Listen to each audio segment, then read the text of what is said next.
That's great. So if I have this dream again, which I probably will, Right. where, where I'm back in that house, I'll try that. Yeah, be there and be there like you're watching a movie. Be in the third person. So you're in the house and you say, "Oh, I'm watching. This is really a movie. I'm kind of in it, but I'm also kind of watching it happen." And say, "Oh, I'm going to get through the the darkness. I want to see what's and tell yourself it's light in the other room and follow the light, and then it will start to clear up, and you'll see some of the happier times. You'll start to see some of the happier times. Right, right. Okay, great. Let that happen. Thank you, Jeff. Do we have another caller? Thank you. Thank you. Thanks for call next time.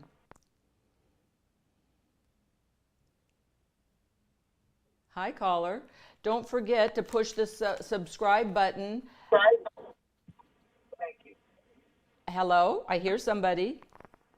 Hi, Patricia. It's Gail, and you look beautiful. I'm watching you on your show now. Oh, wonderful. Hi, Gail. What do you have a question for me?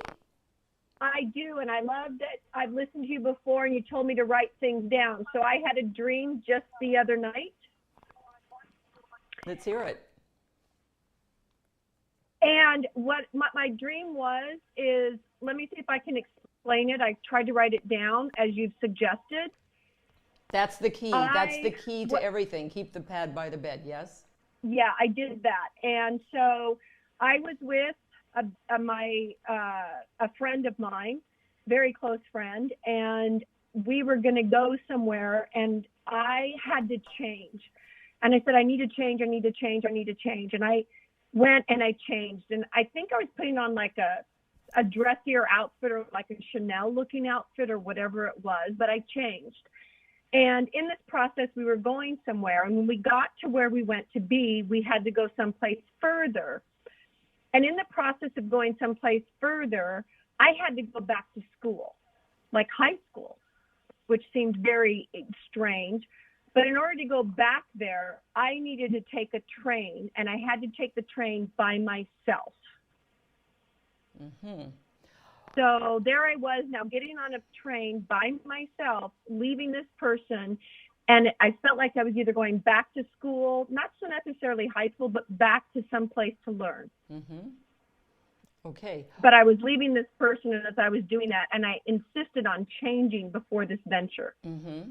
Well, you're preparing yourself. When our clothing is our persona, our outward persona to the outside world. So you're preparing yourself and your persona for. And if you tell me you're putting on a Chanel suit, that's very nice, and you want to present yourself to the outside world in a very upscale way. So that's what that's telling me. Now, the friend you were with, was it male or female? It was this male, and it happened to be my boyfriend. Okay,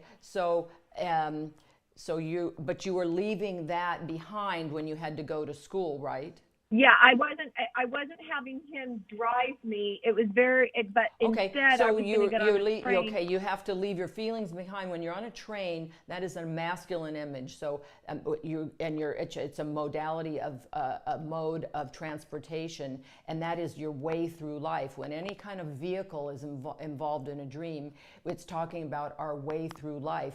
So your way through life is you're working out the way you're going to present yourself, and you're still learning. You're still on a learning curve, and you've got to put your feelings to the side. The boyfriend represents your feelings, and so you've got to put your feminine side. It's a paradox, but your boyfriend is representing your feminine side, believe it or not.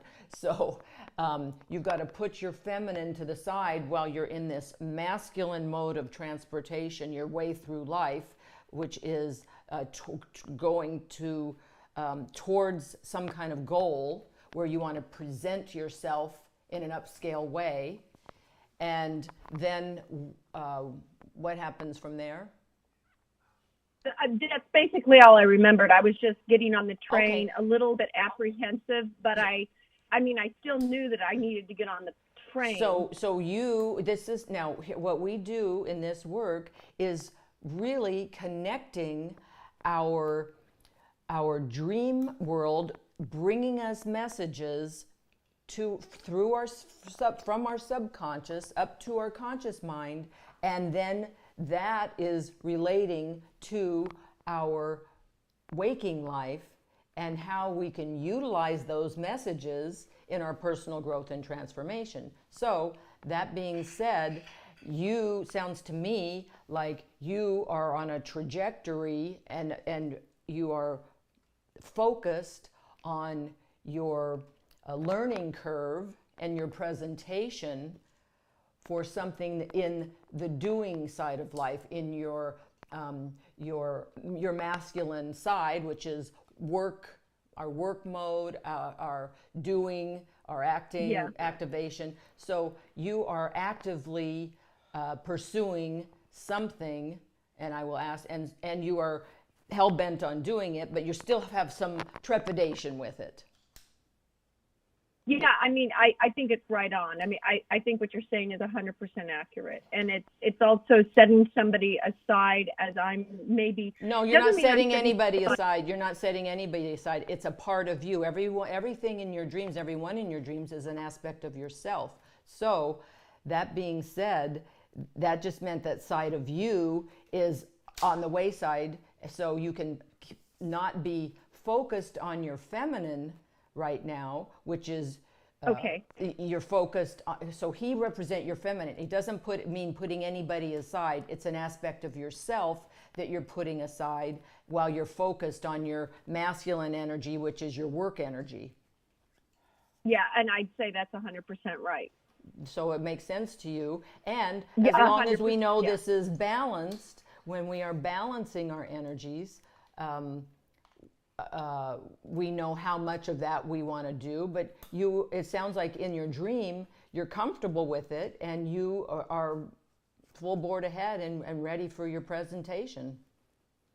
Yeah, I think the interesting thing was just that I was so insistent on changing to look a certain way, which I can grasp that, and then just instead of taking a car, I was insistent on taking a train, and I was getting on the train by myself. It seemed like it was only a couple stops that I had to go, but it was definitely that I was going to have to go on that train by myself in that direction. Yeah, so that you're ready for this. What your psyche is telling us, that you are ready to go on this journey in a very trains are a much faster mode of transportation than a car, I might add. So your psyche has chosen. Very good. That's a great analysis. Your psyche has chosen. Why am I getting on this train? It's a fast track. You're on the fast track. You're on the fast track to this goal, for your goals, and there is a learning curve along the way, but you're ready for it and you're prepared, even in your persona, even your outside persona. Yeah, I was insistent on changing, and then I was like, what am I changing to get on a train for? You got it. So I think that's super accurate. I never even thought of the train as being a faster speed, but I think you're right on that 100%. It's all you. 100%. It's all you. I'm just helping you decipher. I talk about... No, it's all me, but you're so gifted and was able to put it in perspective, because I was like writing it down. And I'm like, why am I getting on a train and having to change my clothes and being insistent? So I think you just saw definitely that dream last night. So, and that's very true about where I think I am and where I'm about to go. And you're ready for it. It just tells me that you're prepared. This dream, it tells me that I can tell you that you are prepared. Wow, you're so wonderful. I so appreciate this, Patricia. Thank you. And I just ordered your book, and I've loved listening to you. I appreciate you calling in. So don't forget to push the subscribe button below. I will. Okay. I will. And callers, every third caller will send you a copy of my book, and call back to give Eitan your address. And call in with your questions, dreamers. 844-98-NIGHT. And tell your friends to call in too. Thank you. Thank you. We have another caller. Bye. Yes, hello. Hello. Hello. Yes. Hello, my name is Maya. Hi, Maya. What can we do for you? Well, my dream is similar to Jeff's. It was funny. I was listening and I'm going, yeah. But mine is a recurring dream that is set in a house that I lived in for 20 years on the cliff. And the dream comes, like, sometimes it's 10 years, sometimes it's 3 months. It's strange, the timing, but of course, I don't know. And what happens is that life is normal, like it was in the dream. My kids grew up there, not dark. It was a lighthouse. But there's always this very strange and illegal reason that I have to leave because somebody's moving in on the property. Somebody is making us leave, some stranger, a family who lives nearby on the same property.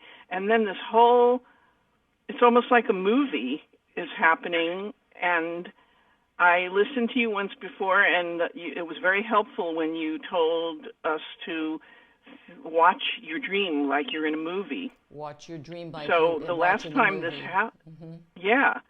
And the last time this happened, I did that, but it was in detail this time. The family that was moving in had no right to this property. It couldn't happen in real life because it's illegal. You can't just, in America, have somebody move in on your property. And they were waiting for me to move, and I was taking so long to move, which was actually what happened in reality. Well, it's a recurring dream. Recurring dreams, Maya, recurring dreams are unfinished business. So this is, again, an unfinished, an unresolved issue. So you want to revisit But what part of it? Well, that's what I asked you. What part of it? Now, what I'm asking you is what part of it is unresolved for you? So what part of it is uncomfortable for you in the dream? Because you'll keep revisiting this until you finally come to the conclusion of what you need to reframe here. So that being said, what part of it is that you don't like, let's say? The part of it that I object to and I don't like is the fact that these people can take over my property. Okay, now and what kind of people? on what kind of people are these? And you said it's a family, and they're negative force. What describe this? No, it's a very wealthy family, man, with his family, and it sounds like they're going to rebuild on the property because it's a great piece of property on the ocean, and they have no right to take my property, and that's what drives me crazy in each dream. It's like, how can this be happening? Well, it's and I'll look out the blinds, and I'll see that they're either kids or people or big machines to earth machines. Something keeps on coming closer and closer, and like, oh my God, now they're outside the bedroom window. Mm-hmm. So something was. And how can this be happening? Because it's illegal. Mm-hmm. So illegal. So it's a violation. If you're saying it's illegal and it's encroaching, you have a feeling of being violated. So what was happening at this time of your life when you lived in this house? There were pleasant times. You said you raised your kids there, right? I heard you say you raised your kids there. Yeah. There were pleasant times, and then there was a time when it wasn't so pleasant. There was. Well, in 20 years, a lot happens. I lost people to death, and I got divorced. There were great times. So again, we're talking about changes happened. So you had the good times, what Jeff was talking, the last caller talked about, there were good times, and then there were changes, and it started morphing into difficult times, what I'm understanding. And you haven't resolved the fact that there's a beginning and a middle and an end to everything. So we live, we die, and life changes. So when you feel loss and you feel violated, now what happened in that house where you felt violated? Because this dream also has a feeling of violation in it.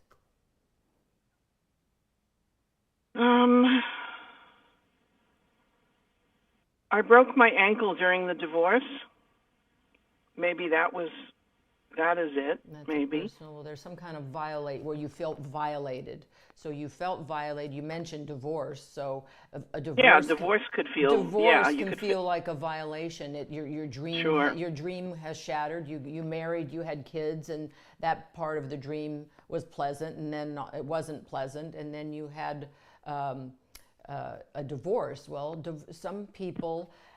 This sounds like the issue that then we could work on further. Now we know that there is more to work on in your waking life. We talk about how to process. That was many years ago from what you said.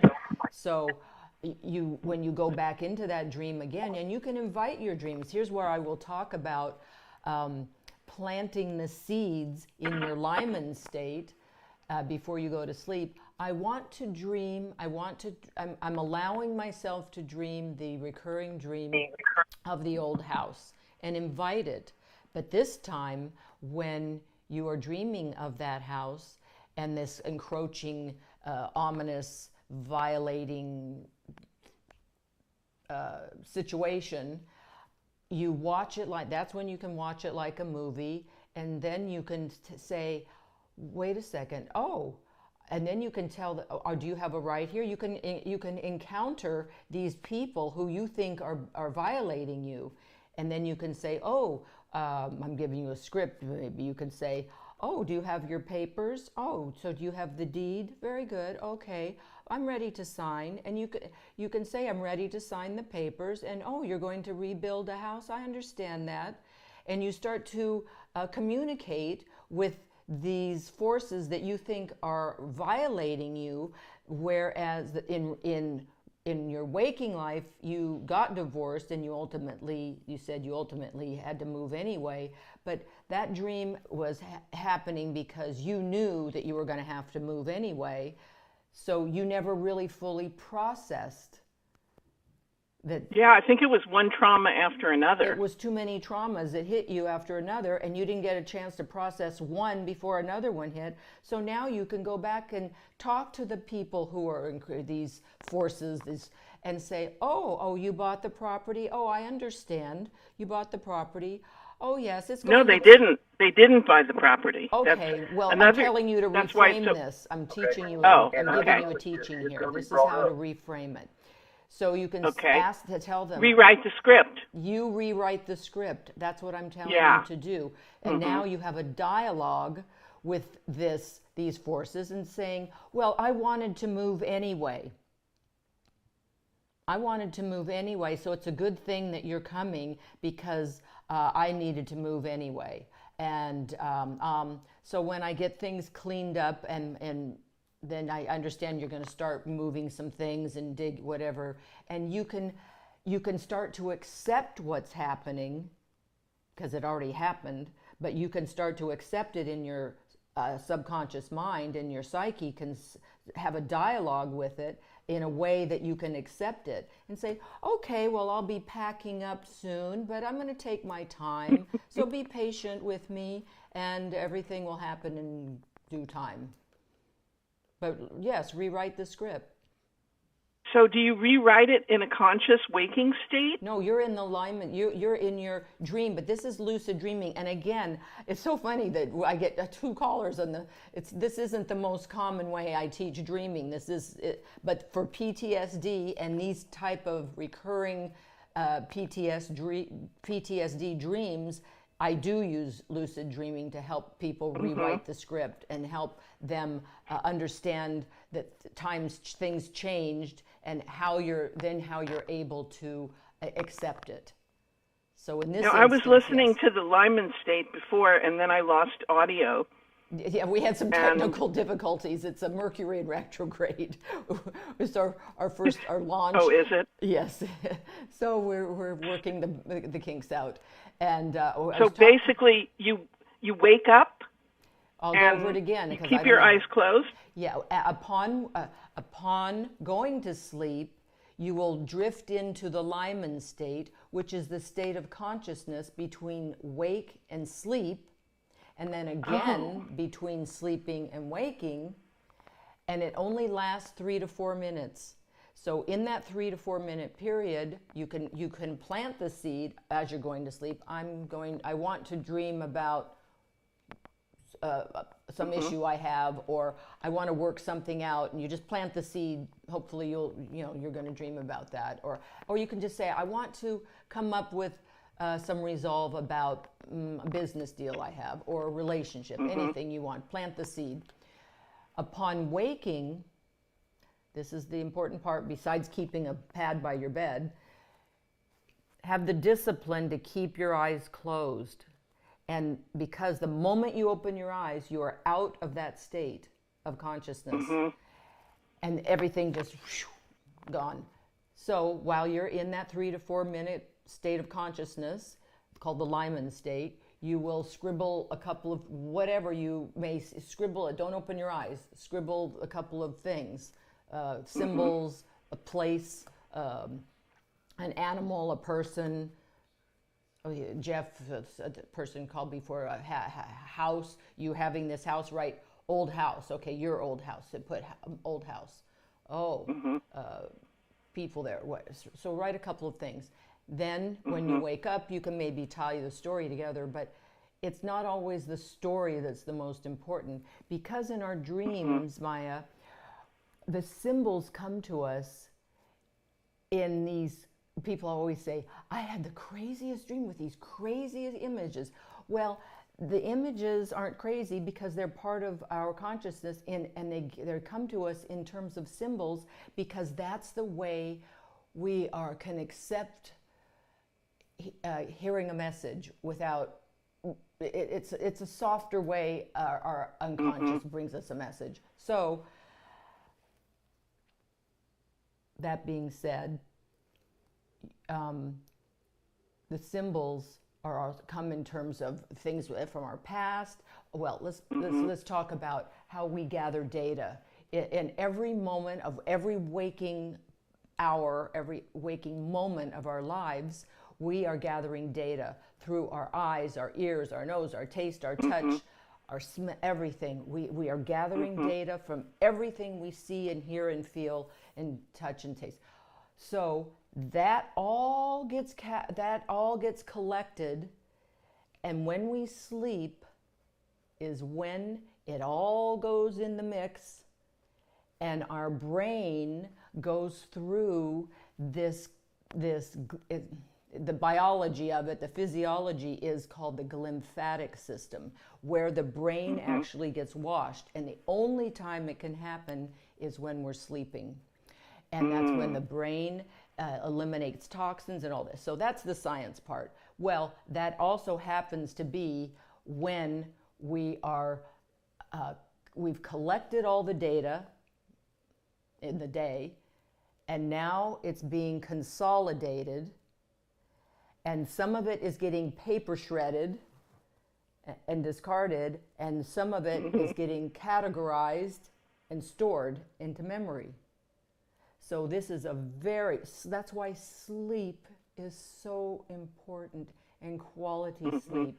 Now, what will affect our dreaming is, not be able to dream and not be able to function that process, is when people are on mind-altering chemicals, whether legal, illegal, or prescriptions, or alcohol. Even sugar can affect the quality of our sleep and dream. So I really like to tell people, if they really want to get into this dream world and work on and be open to your subconscious, to be able to deliver messages to you, as to be as clear as possible.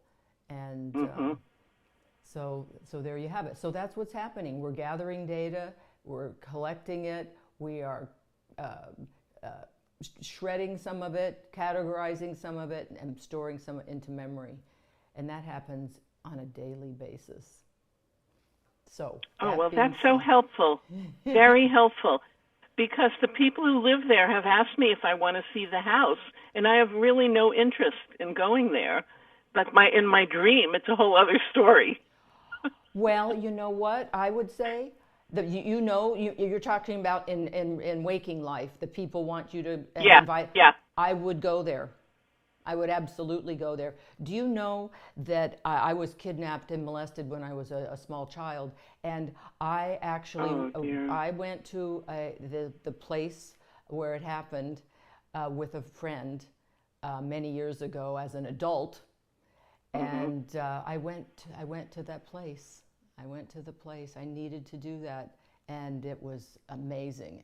It was a very impactful experience. And I suggest you go there and have the experience and see that these people are nice and they're inviting. Look at there are no accidents. I mean, the universe has offered you a way out of this this repetitive dream. I would go there, Maya. Okay, but I would definitely try your suggestion because I think it's going to work. I know it works. I have experience with it working. Yes. Yeah. Yeah. You helped me once before with a nightmare, and it was so Thank you for using the word nightmare, because I don't like to use I suffered as a child. I suffered with what people call nightmares as a child for most of my life, for a good deal of my young life. And we just call them scary images. I just like to say, when I deal with kids and their parents, and I tell the kids, and I tell adults too, they're just scary images. And they come to us to bring us messages for our personal growth and transformation. And a quote from my book is, well, it's not just a quote from my book, it's actually from the Talmud, that a dream uninterpreted is like a letter unopened. Ooh. Yes, I remembered that in the book too. I love that line. And I would like to tell all my listeners, readers today, again, chapter 7 is all about how to capture your dreams. And I do talk about my personal experiences and growing up, how I got into this work, and in the introduction. And again, this is the dream class. Know your dreams, know yourself. Thank you, Patricia. I appreciate you all. Thank you, Maya. Any other callers? Okay, well, I can talk to you about, we just talked about dreams being, needing to be read. They're begging to be read. So, and don't leave a letter unopened. And there's another thing I like to say, and that is, think of this. There is a message in a bottle that just washed up onto the shore. And you find it, and you open it, and it's in Greek, Cyrillic. You go, Well, you wouldn't, somebody might just throw it away. But you could go to a translator to see what the message says, because the universe brought you that message. And you don't want to spit at the universe. Well, you can if you want, but I suggest that you accept all the gifts the universe has to offer and see what you can do with it and see what they do for you.